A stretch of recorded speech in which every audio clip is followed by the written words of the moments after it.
everyone. Welcome back to English Pod. My name is Marco. And I'm Erica. And today we're bringing you an advanced lesson for all of our advanced learners out there. That's right. And in this lesson, we're visiting a history class. Yes, we're going to be talking about a very interesting topic that's known around the world, which is International Workers' Day.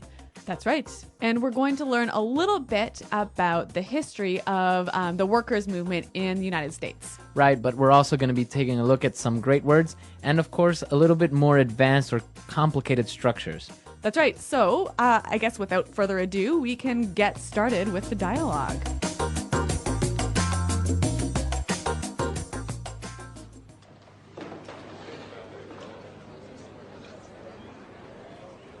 All right, everyone, settle down. Let's get started. As you know, an important aspect of becoming a good citizen is understanding the genesis of our legal system. It's not enough to simply memorize our laws. It's necessary that we comprehend why and how they were formed. This brings me to our topic for today. Does anyone know what we celebrate on May 1st? Cinco de Mayo.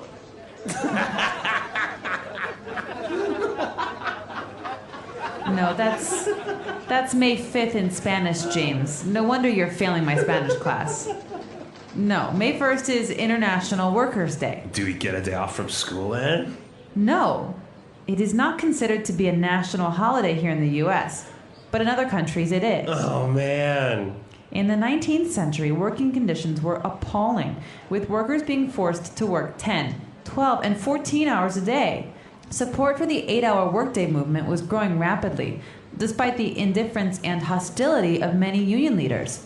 And by April 1886, 250,000 workers were involved in the May Day movement. Previous legislative attempts to improve working conditions had failed, so labor organizers took drastic measures. They passed a resolution stating that 8 hours would constitute a legal day's work.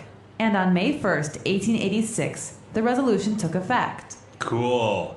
Is that why we only work 8 hours now? Yes, but the happy ending came at a high price. On May 3rd, 1886, police fired into a crowd of strikers at the McCormick Reaper Works factory, killing 4 and wounding many. A mass meeting was called for the next day to protest the brutality. And then what happened? Well, as we say, the rest is history.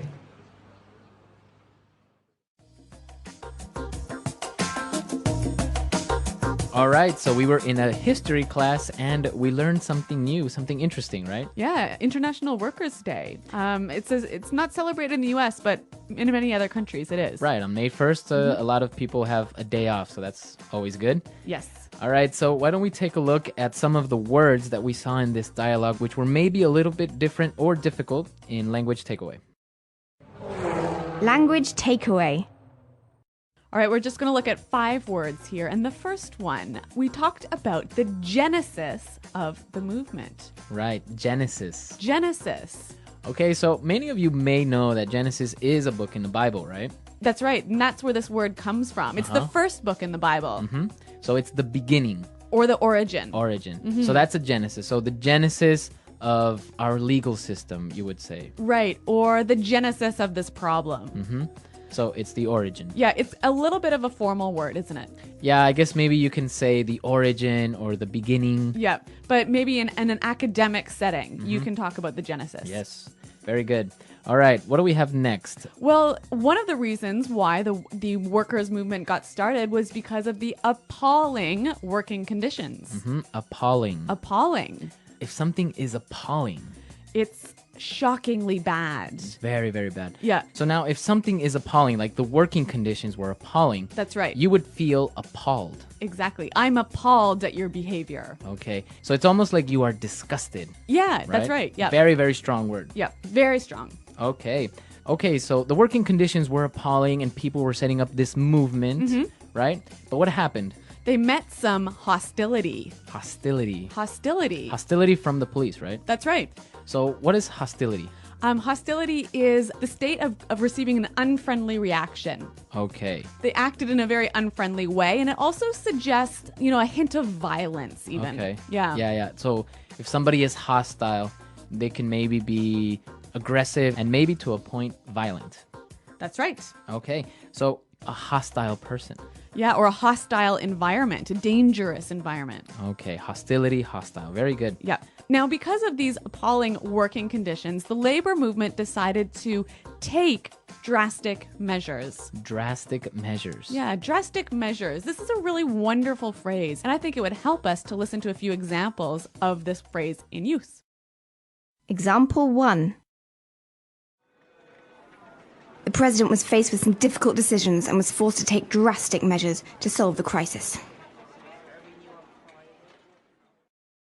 Example 2. The police took very drastic measures to control the protesters outside the government palace. So we understand drastic measures as extreme actions or decisions, right? Yeah, exactly. I think there's a saying that says desperate times call for drastic measures. No, desperate times call for desperate measures. Oh, dang.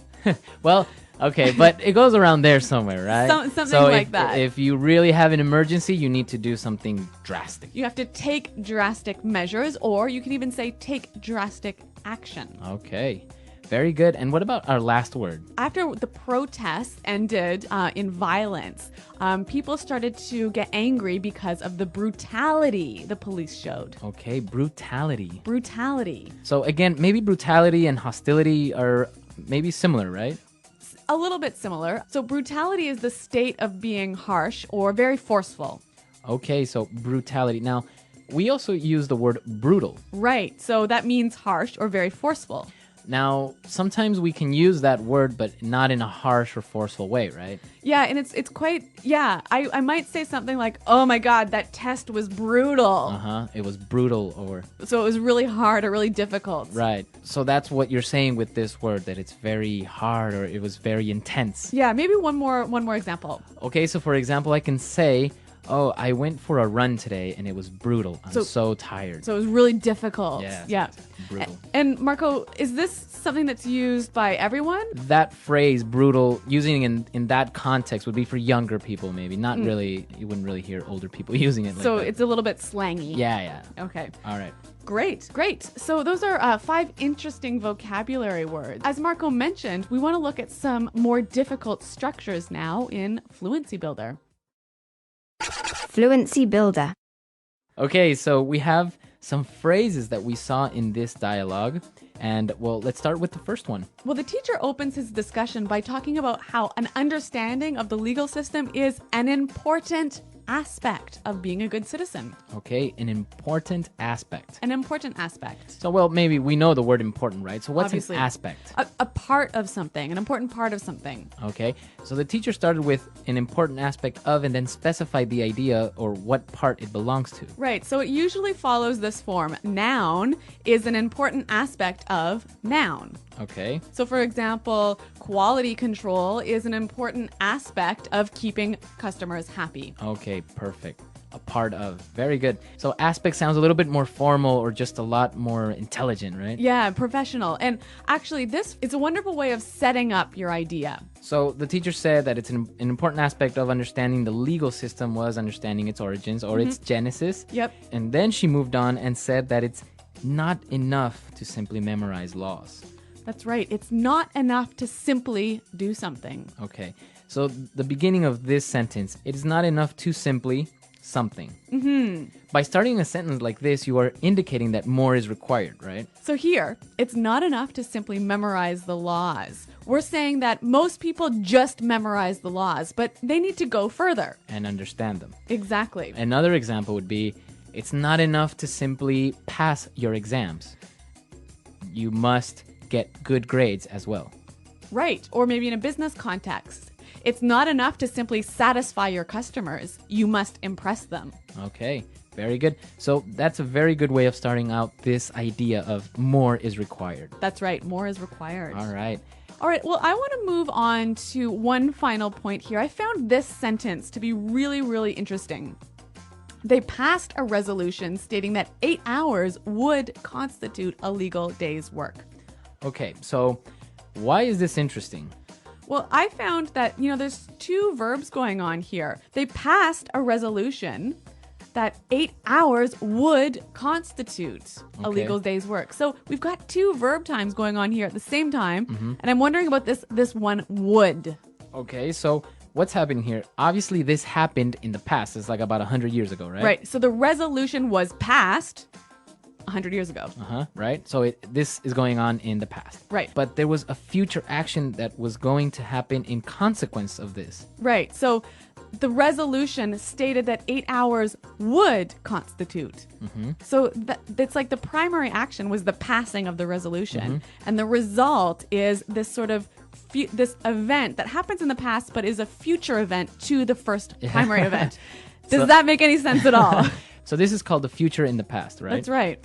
Okay, so it's a grammar structure. Many of you maybe know the simple present or the future tenses, but this is a little strange one. And as we said, so maybe it's a little bit difficult to understand the grammar in general. So why don't we take a look at some more examples of how we would use this future in the past? Example 1. The president said that he would cut taxes by 5%. Example 2. I made a promise that I would not smoke anymore. Example 3. Carl told me he would buy a new car. Okay, so now I think it's clear this whole idea of the future in the past, and we'll also be answering any questions on the site if you have any problems, right? That's right. Okay, so why don't we listen to the dialogue one more time, and then we'll come back and talk about this holiday, which is the International Workers' Day.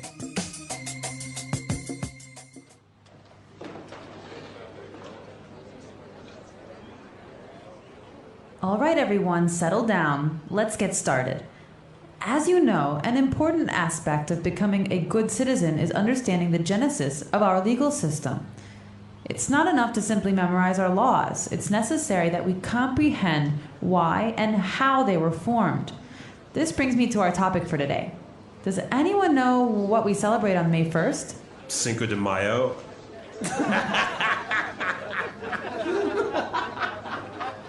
No, that's May 5th in Spanish, James. No wonder you're failing my Spanish class. No, May 1st is International Workers' Day. Do we get a day off from school then? No, it is not considered to be a national holiday here in the U.S., but in other countries it is. Oh, man. In the 19th century, working conditions were appalling, with workers being forced to work 10, 12, and 14 hours a day. Support for the 8-hour workday movement was growing rapidly, despite the indifference and hostility of many union leaders. And by April 1886, 250,000 workers were involved in the May Day movement. Previous legislative attempts to improve working conditions had failed, so labor organizers took drastic measures. They passed a resolution stating that 8 hours would constitute a legal day's work. And on May 1st, 1886, the resolution took effect. Cool. Is that why we only work 8 hours now? Yes, but the happy ending came at a high price. On May 3rd, 1886, police fired into a crowd of strikers at the McCormick Reaper Works factory, killing 4 and wounding many. A mass meeting was called for the next day to protest the brutality. And then what happened? Well, as we say, the rest is history.